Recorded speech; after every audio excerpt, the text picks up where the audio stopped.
Hello everyone. It's a late Friday night here at Press. This is gonna be a fast one because I seem to have forgotten my little stand that I normally do this on. So I'm one-handed right now. The other hand is behind the camera right now. But we're still gonna get a dregs in, get me tasting something really cool. For those of you who don't know this, I am obsessed with cider. I love hard apple cider, not like the super sweet ones, like really great dry ciders from places like Normandy, Spain. There's some great ones coming out of Vermont, great ones coming out of California. And this one was brought to me today and I was super excited about it. Sorry for the shaky camera. This has a little bit of bread, it's a little funky. It's called Art and Science Humble Cider 2016. It's coming out of Oregon. It's pretty cool. I love the label. I love the owl in the label.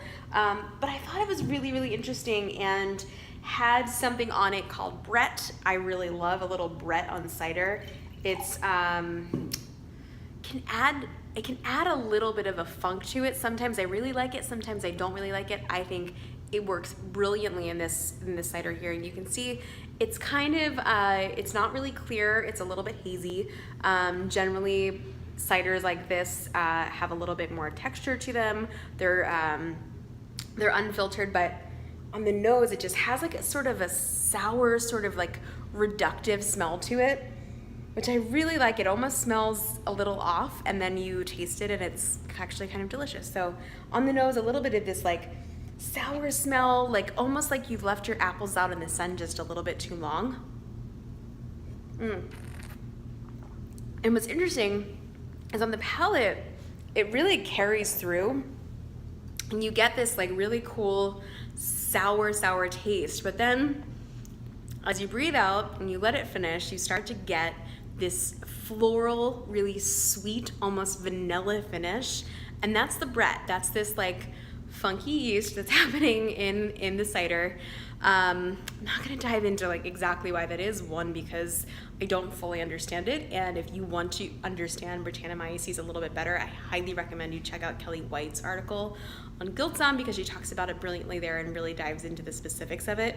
But it can exist here in apple cider. It exists in beer, but it exists in wines, and you'll find it most prevalently in places like Bordeaux, places like the Rhone. Whenever you get a little bit of that barnyard funk, a little bit of that, it can take on many different forms, but it takes on a sweeter form in this cider, and I really love it, and it gives it a little bit of complexity and something unique.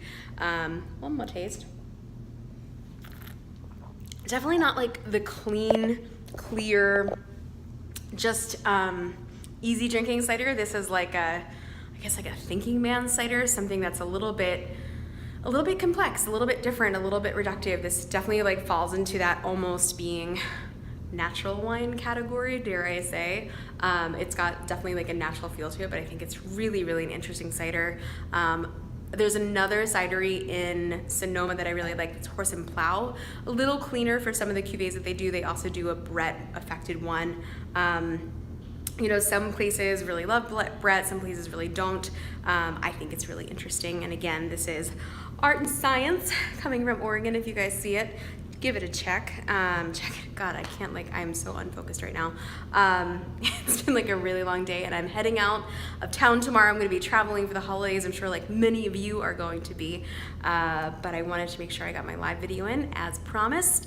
Next time you see me, I will still be here, and then you'll see me at home in Philadelphia, probably drinking some beer or something fun with my family. So I'm gonna sign off for now before I continue to ramble and talk about things that are unimportant, like I'm doing right now. Oh, what's the bottle behind me? It's an old bottle of 98 Farniente Chardonnay. Check it out. And this is well, I'll take you guys on a quick little tour. It's not very clean right now, but this is the wine cellar behind me, in case you're wondering where I am.